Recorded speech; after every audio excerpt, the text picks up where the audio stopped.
Hello, I'm Antonio Mora. This is the News and News.com Day in Brief. Today's top stories in 4 minutes. It's Monday, December 10th at about 7:30 p.m. Another day, another storm of speculation about what special counsel Mueller has on Trump and more Trump tweets against the special counsel.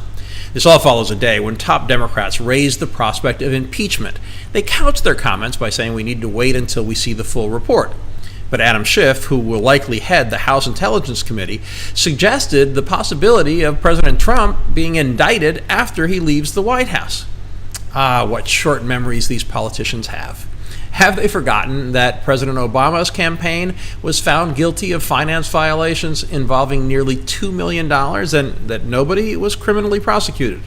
Or that a jury failed to convict John Edwards in a much more convoluted hush money scheme than Trump's?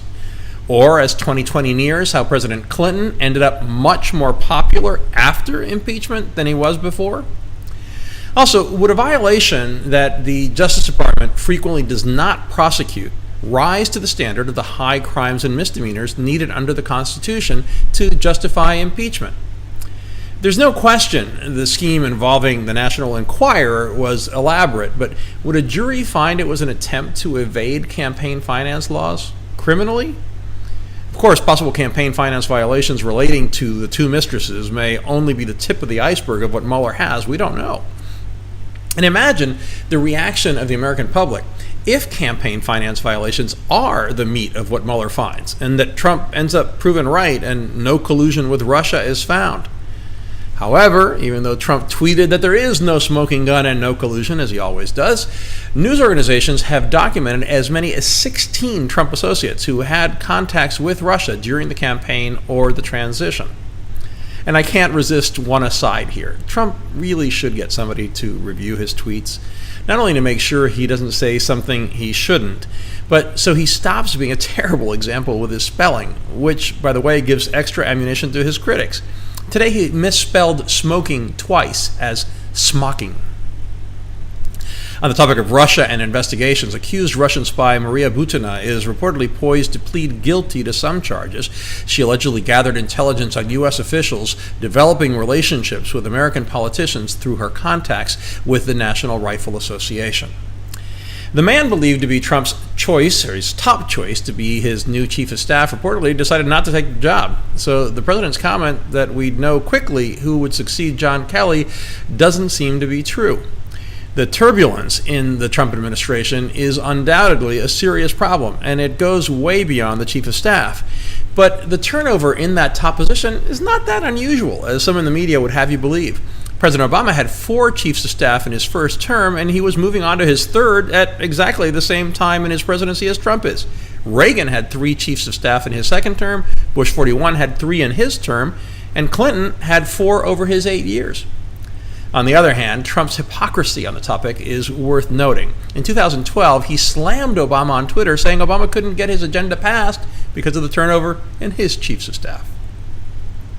The Brexit debacle in Britain keeps getting worse. The British pound dropped to its lowest level in almost 2 years after Prime Minister Theresa May delayed a key parliamentary vote until tomorrow. That was scheduled for tomorrow, Lawmakers were almost surely going to reject her plan to exit the European Union. Earlier, the EU's top court ruled that the UK can unilaterally cancel Brexit. Calls for a new referendum on Brexit are getting louder, and the opposition Labour Party is trying to use the Brexit chaos to force early elections. A Gallup survey found 15% of people around the world want to move to another country, and of those prospective migrants, 158 million, more than all of Russia, would like to come to America. That makes the U.S. the top pick by far, with 3 times more wanting to come here than those who would like to go to number 2, Canada. In our alternate universes segment, the great divide between conservative and liberal media, the controversy over bias at the FANG companies, Facebook, Amazon, Apple, Netflix, and Google, is growing. Given the enormous role they play in the delivery of news and how news is consumed, it's an important issue. On the eve of testimony on Capitol Hill by Google CEO, a Business Insider GovPredict study found that more than 90% of the political donations made by FANG staff over the past 14 years went to Democrats. There's no evidence to support the theory that Google is fixing search results against Republicans or conservative causes. But leaked Google emails have shown that some staffers wanted to bury search results from conservative news sites, and that Google employees discussed ways to manipulate results in order to fight Trump's travel ban. If the FANG companies, which dominate their respective fields, want to avoid regulation, they may need to work harder to avoid even the mildest appearance of impropriety. We have all those stories and much more updated around the clock 7 days a week on newsandnews.com, where you will find all you need to know in one place. Please subscribe to our YouTube channel by clicking on the right of your screen just below this video. Please follow us on Facebook at Real News and News, and follow me on Twitter at AmoraTV. I'll see you again tomorrow.